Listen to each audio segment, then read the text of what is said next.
Hello and welcome to Ground Zero with me, Rachna Khaira. Today, we have with us Patricia Mukhim, editor, the Shillong Times.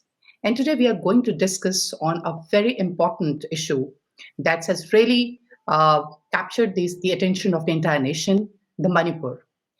So today, let's talk to Patricia. And Patricia, can you just tell us about what's happening in Manipur? Why is Manipur on the boil?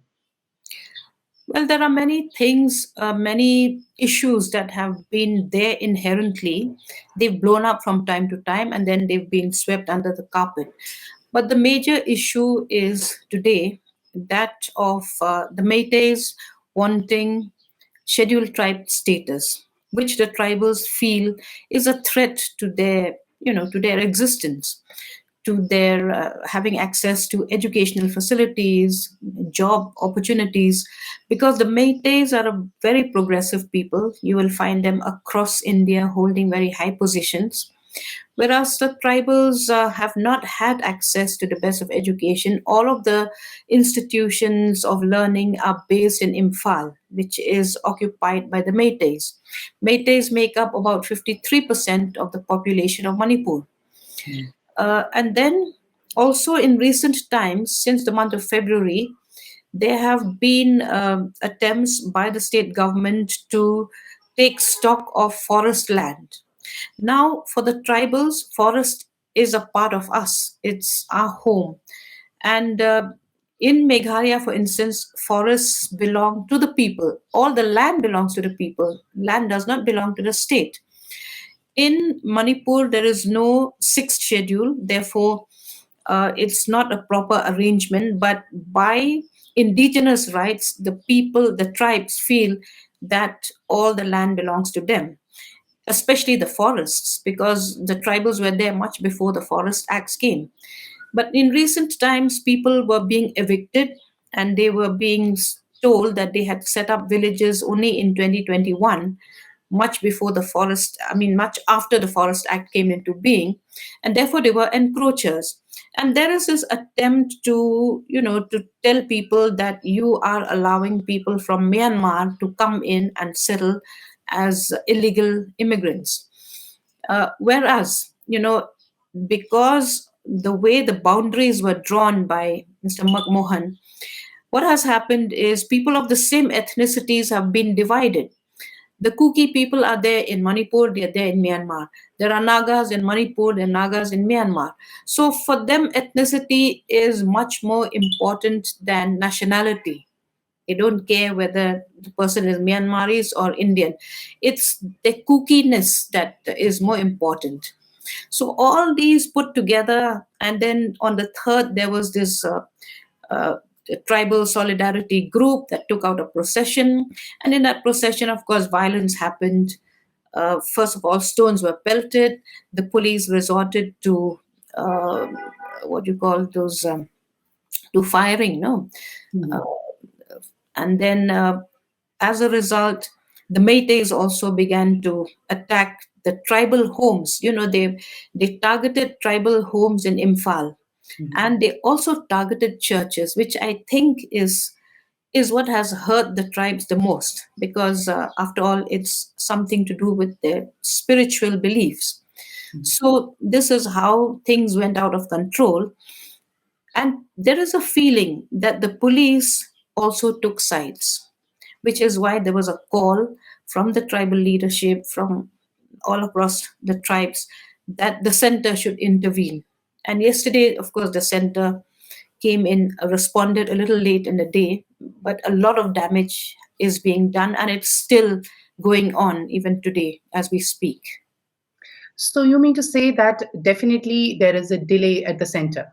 Yes, there is a delay in responding to the situation. It was left to the state police. Normally, this is what happens in most of the northeastern states. The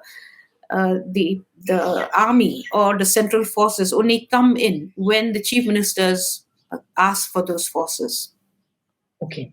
So you mean to say that the conflict is between the tribes, then the tribal and the non-tribal people, and definitely. Meiteis, you see, the Meiteis also are Tibeto-Burmans. You know, they are Tibeto-Burmans as much as the Kukis and the Nagas are.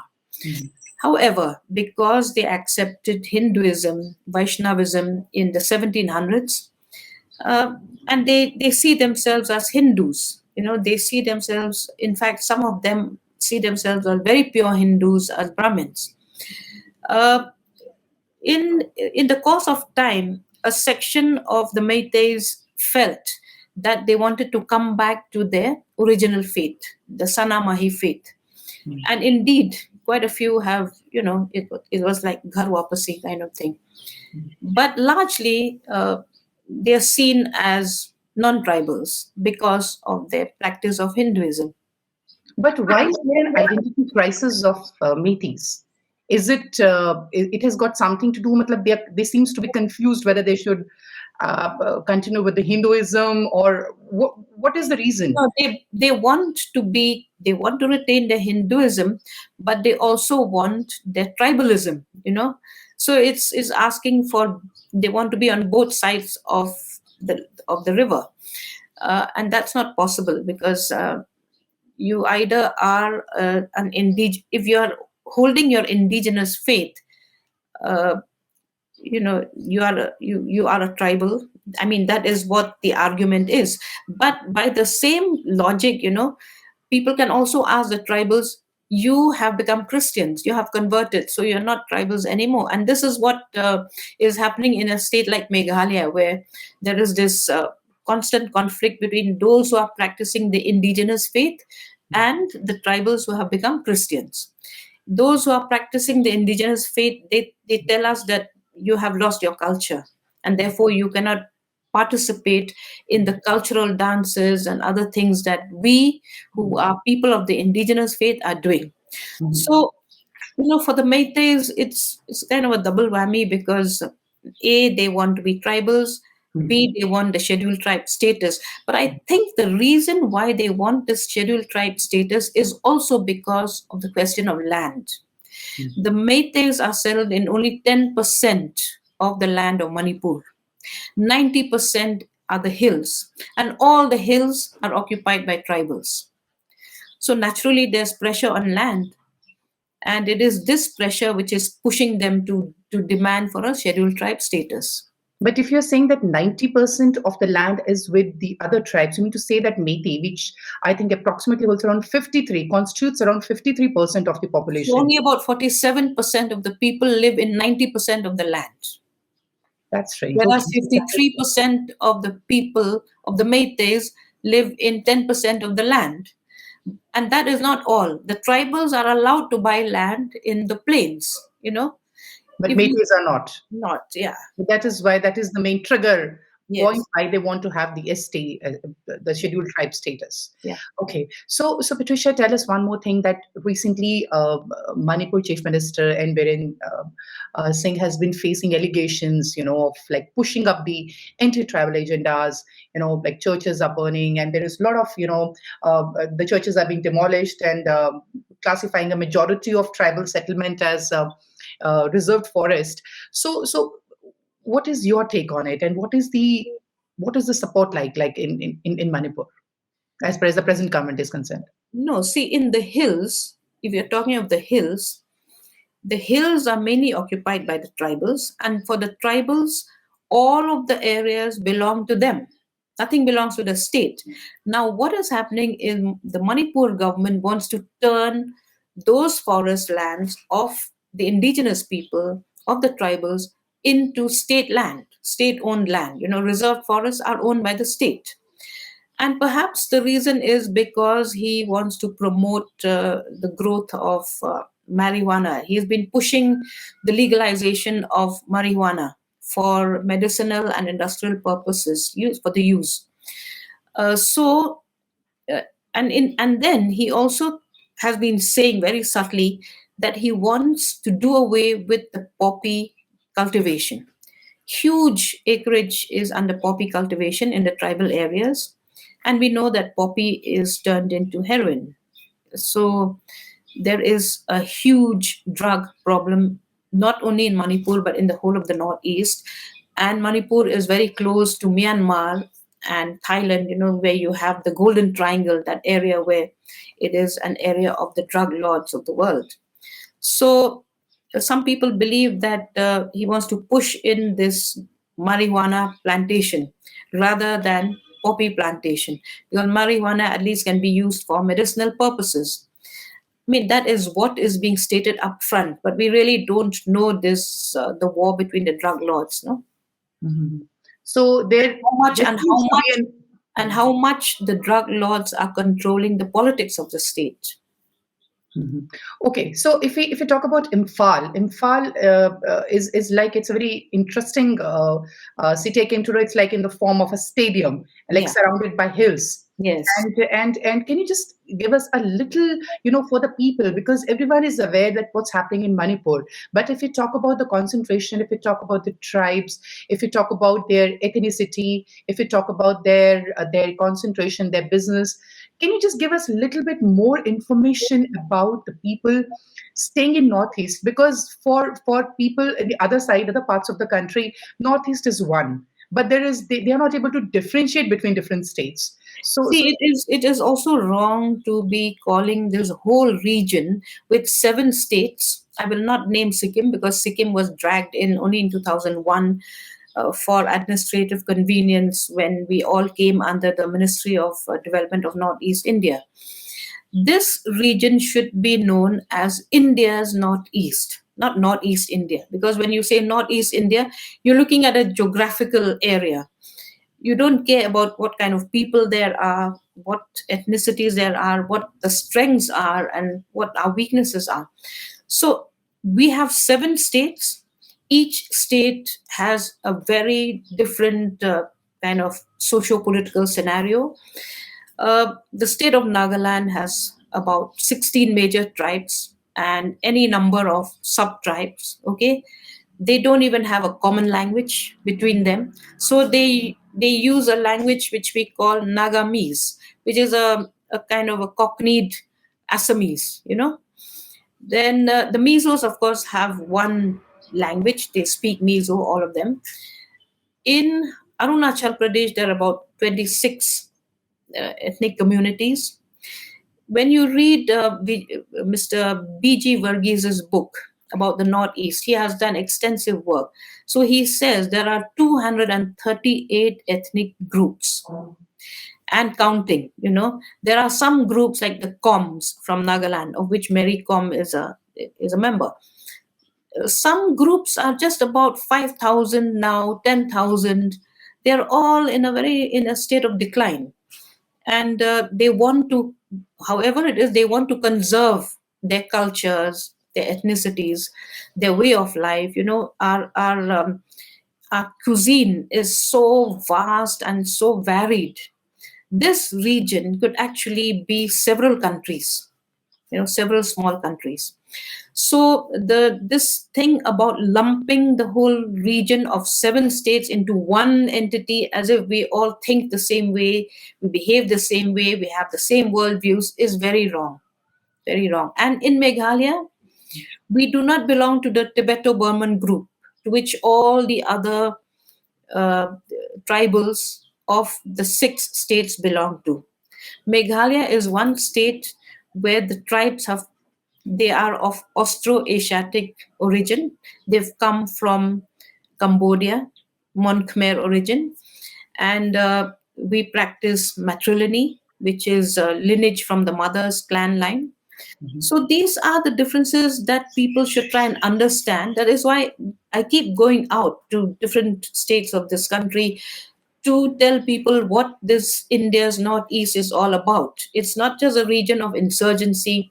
It's not just militant infested, as many describe the region, but it is full of, it's very enticing because everywhere you go, you find something different, something to admire, something to be proud about. Coming back to the main issue in Manipur, what is the present scenario? What is the status as of 5th of May we are talking about? What's Yeah. happening? So Just yesterday, Yesterday, there was this shoot at sight order. You have the central forces coming in. They're parading the streets, as we can see, but there are still attempts at burning houses, looting. It's the looting after the burning, which seems to be a very targeted, which seems to be, like I said, a targeted move, almost as if the people have taken stock of which are the tribal homes which need to be targeted. And we know that some of our media friends whose families were there have had to leave, in a hurry, not knowing if their homes will be there when they come back. Now, this is a very sad scenario. Okay, but do you think that the government is able to control the situation as of today, or do you think you can expect some more violence in certain parts of the area, so we can say that which all areas are still sensitive as far as the Imphal is very sensitive because it has a mixed group. No, I mean there are so many non-tribes who are settled in Imphal, and their houses are targeted. If you go to the hills, then it's largely tribal. So, however, there are Meiteis, quite a few Meiteis that are also settled in the hills, and they have been living peacefully with the tribes. So this is, to me, it looks like it's been politically induced, this whole problem. but what is the if it is politically induced, I need to elaborate more on that. That what do you feel? What is the government stance, or what is the hidden agenda? If I have to ask you. No, why are the churches being targeted? Why should you burn churches? You know, I can understand somebody burning homes and all that because it belongs to a tribe, but why do you burn a place of worship? What has that place done? I mean, isn't there a hidden agenda there? I'm asking this question because I also don't know. Uh, it seems because BJP is one of the, Manipur is one of the BJP ruled states. So in fact, the tribes are saying that this might be a BJP agenda to target the churches. This has been happening in other states as well, and it should not. It should not happen. Patricia, right? We just hope that things get normalized fast, and we can just see the vibrancy and happiness and peace, return back to, especially to Manipur, Imphal, all these areas. Yeah, And because otherwise, what will happen is this thing will spread. Yesterday in Shillong, 16 people were taken into police custody. There was a clash between Meitei settled here and Kuki settled here, and there are a lot of them in Shillong. Then there are a lot of them in other states as well. Today, our chief minister has said that he is sending special security to bring back 200 of our students from Manipur. Look at no state is independent. No state is an island. Somebody from Manipur is studying in Shillong. People from Shillong are studying in the medical colleges of Manipur or in universities there or the agricultural college there. So everything is disrupted. So we only hope and pray that things return to normal. what happened to the students? They are still stuck there, or what other Yeah, yeah. things are happening? Because as you say, that every state is like dependent on each other. Apart from Yes. students, which other communities are facing problem? There are people who are working there. A lot of people are working there as well, different institutions, just as there are a lot of Meiteis here. I have so many Meitei neighbors actually. When this house was, when somebody attacked this house of mine with a petrol bomb, it was that neighbor from the opposite house, a Meitei lady, who said that she saw two people on a motorbike throwing that petrol bomb. So, you know, without politics, I think we are quite okay. We can live quite peacefully, and we need to be able to create, institutions that can help resolve these conflicts, because we don't have these peace institutions. Somehow I feel we need to be trained to be peace builders. It's not easy, it's very difficult. You have to be acceptable to both sides, because today, even when you put up a Facebook post, a Meitei will say, you're very partial to the cookies. A cookie will say, you don't know what you're writing about.